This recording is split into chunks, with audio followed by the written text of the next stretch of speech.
In my heart and mind, I always return to Atlantic Island Park.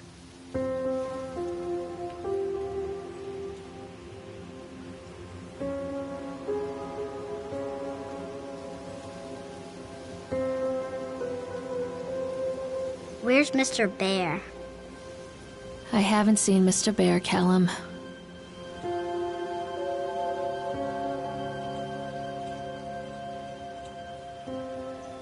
Stay in the car. I'll go and ask information.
Attention, patrons. The park is now closed. Please make your way to the car park at your earliest convenience. Employees prepare the park for shutdown.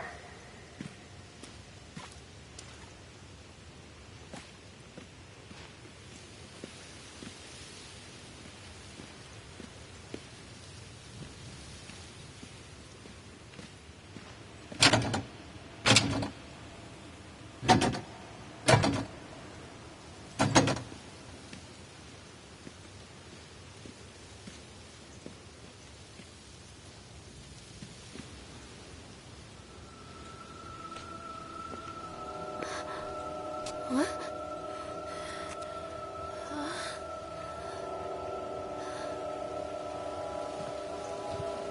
Hey, Lorraine. Lorraine! Don't blame yourself, Lorraine. People lose things all the time. Take a deep breath and think about the last place you saw your son's teddy bear. Hey, stop! I think your boy just ran into the park. I'll unlock the gates for you.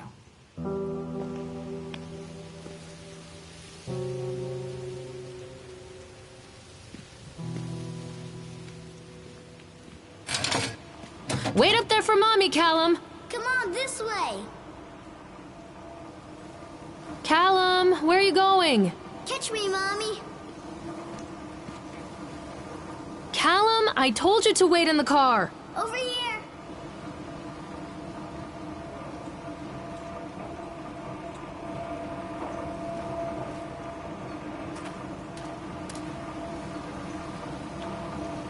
There's something special about the entrance to an amusement park. A line drawn between the real world and the world of whimsy within. On this side, the apathy of our everyday lives. And on the other, anything we might dare to dream. It's no wonder Callum ran back inside. I wouldn't want to leave either. Attention Wait up there for employees, Mommy, Callum. The park is now This way, closed. Mommy. Have a safe journey home.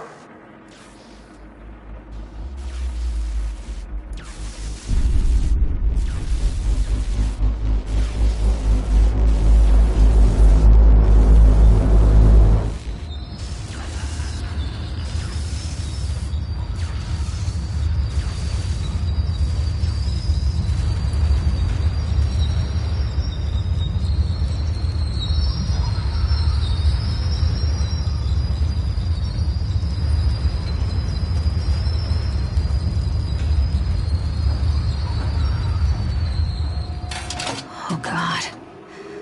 The park. What happened here?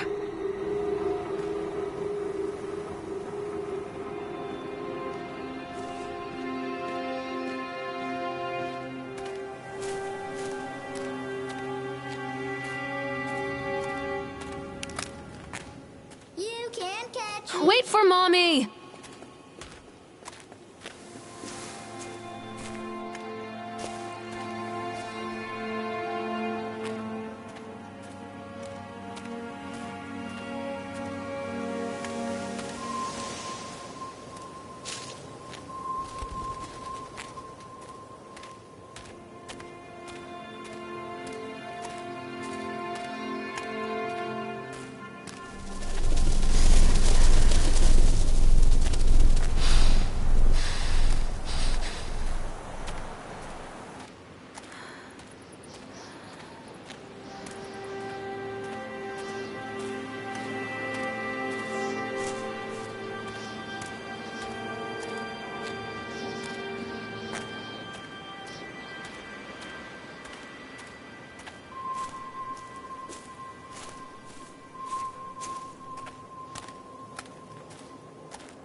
Come out, sweetie. Over here.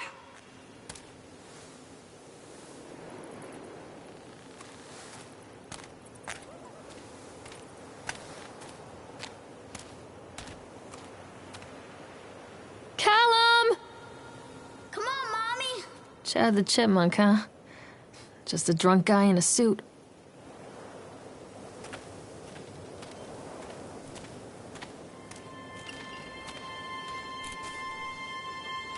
Where are you? This way.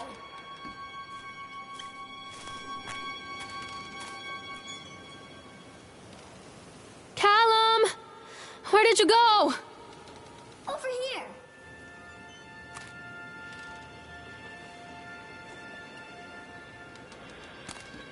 What is this about?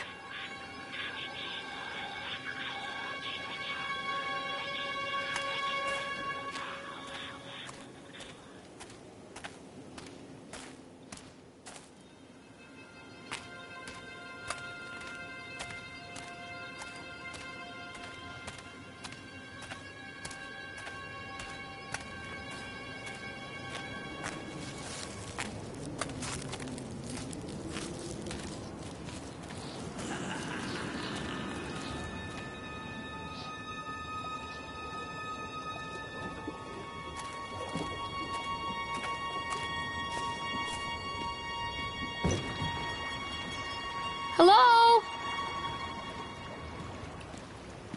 Come on, Callum? Mommy. Stay where you are.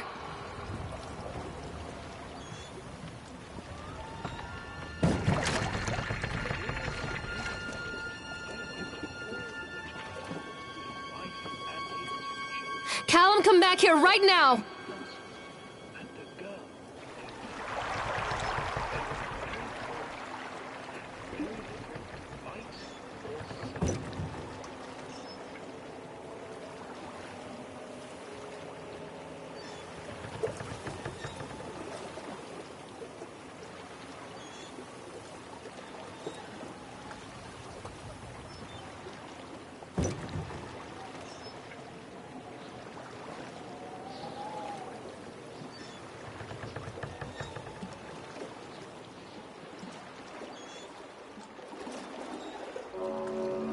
Near a great forest, there lived a poor Callum, where did you woodcutter, go? his wife and his 2 children. A boy named Hansel and a girl named Gretel. They were very poor and had very little to bite or sup.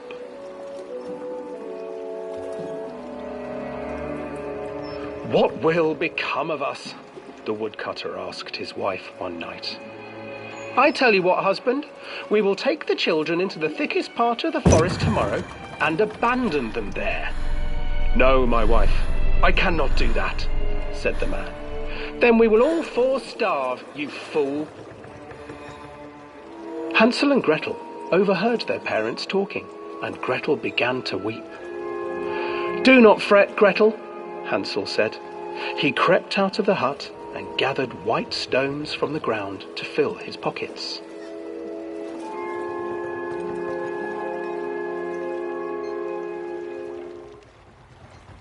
The next morning, the woodcutter leads the children into the forest. Before they leave, their mother gives them a slice of bread and warns them that they will get no more food that day. Clever Hansel leaves a trail of white stones behind them as they pass into the woods. When their father leaves them, the children wait a while, then follow the trail back to their parents' house. After receiving a thorough scolding from their parents for getting lost in the woods, the children are sent to bed without any supper. Hansel tried to sneak out and collect more white stones, but found that the door was locked. "Tomorrow I will take them into the woods myself," the wife told the woodcutter. In the morning, their mother gave them a slice of bread and led them deep into the forest once again.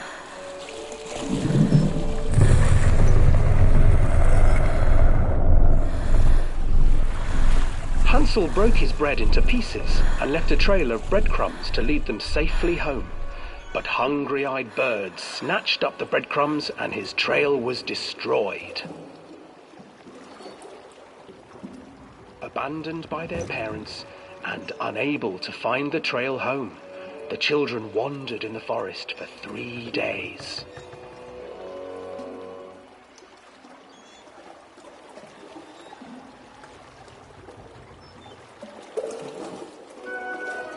The children stumbled into a clearing with an exceedingly strange house. Its walls were made of gingerbread, and its windows were panes of clear sugar. Hansel, desperately hungry, ran forward and began to nibble on the walls.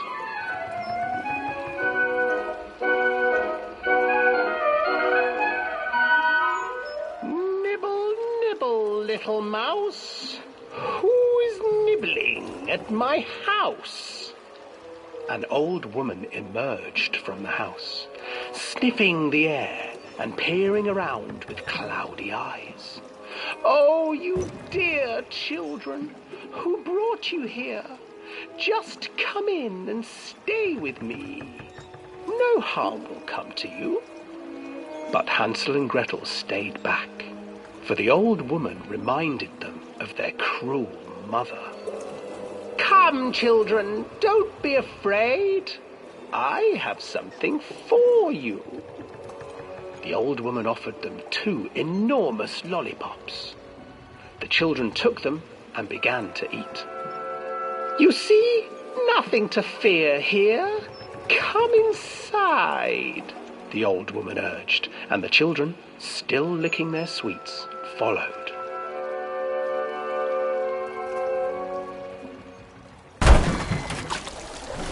Once inside the house, the old woman changed. She stuffed Hansel into a cage and put Gretel to work, sweeping and cleaning her hut. "Your brother will make a good mouthful," the old witch told Gretel. "Once he is fattened up, I shall feast upon him."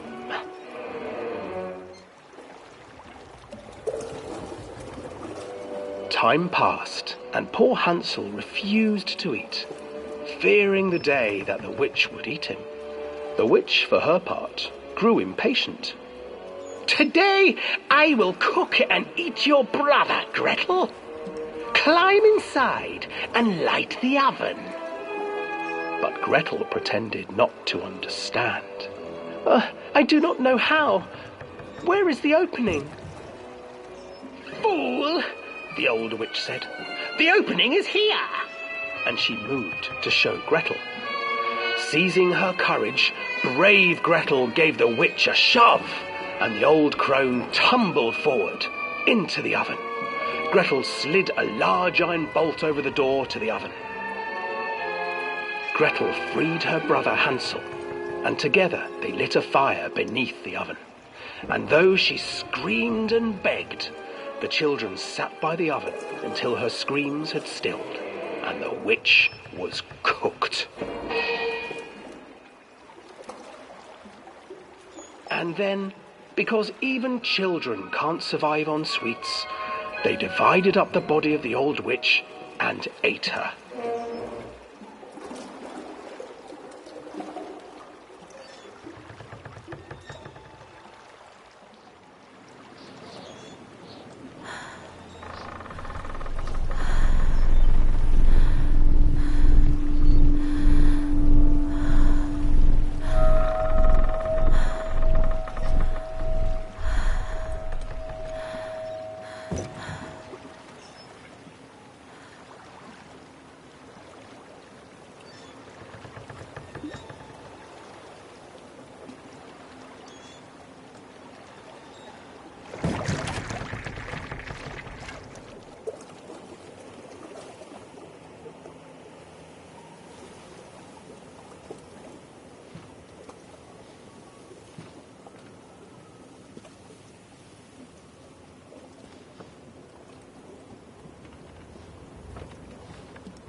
Hansel and Gretel.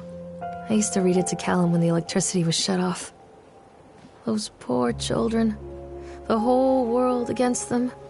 The forest, the birds, the old witch, even their own parents. I used to imagine that Callum and I were the kids in that story. Not mother and son, but brother and sister, hand in hand against the unkind world. We were always hungry, looking for our own house made of candy. Looking for the sweetness that could take the pain away. Hunger leads people to desperate, terrible places where the tree branches reach like claws.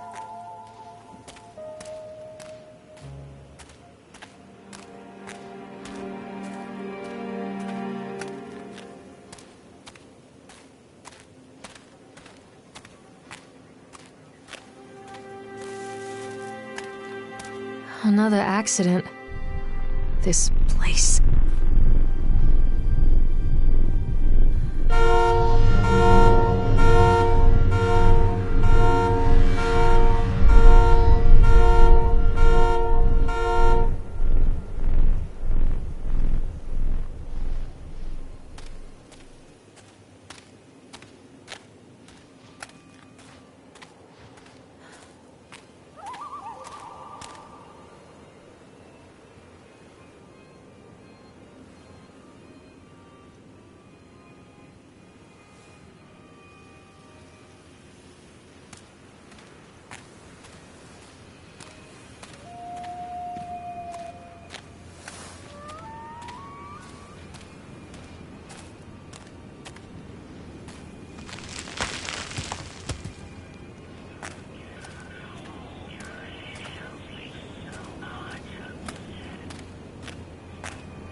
Where'd you go?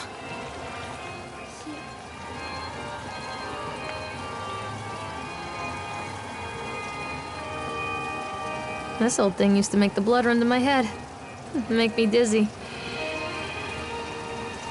The guy just snapped. Those poor kids.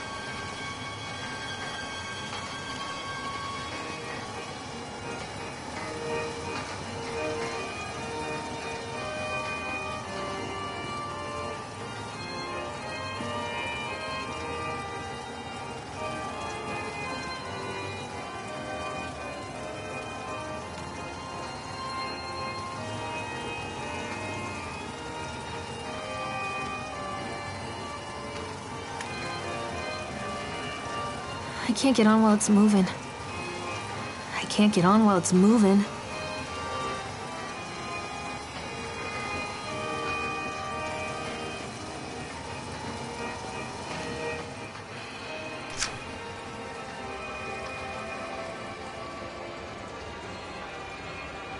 Mommy needs to see you, Callum.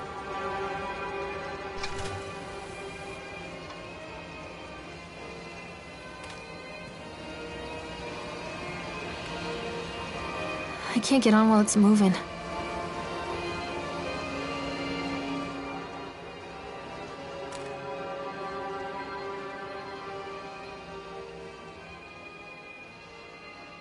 Hello?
Don't hide from me, Callum.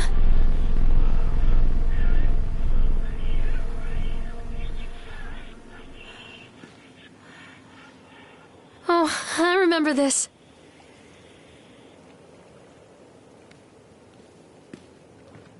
Treachery hides in thoughts. Treachery that lashes like a whip and scars our insides. The first time I saw Callum, my thoughts betrayed me. I looked down at this wrinkled, red, bawling thing and I thought, is that it? We build our world from expectations, and the world that I had built for Callum was no different. He was so real, so there.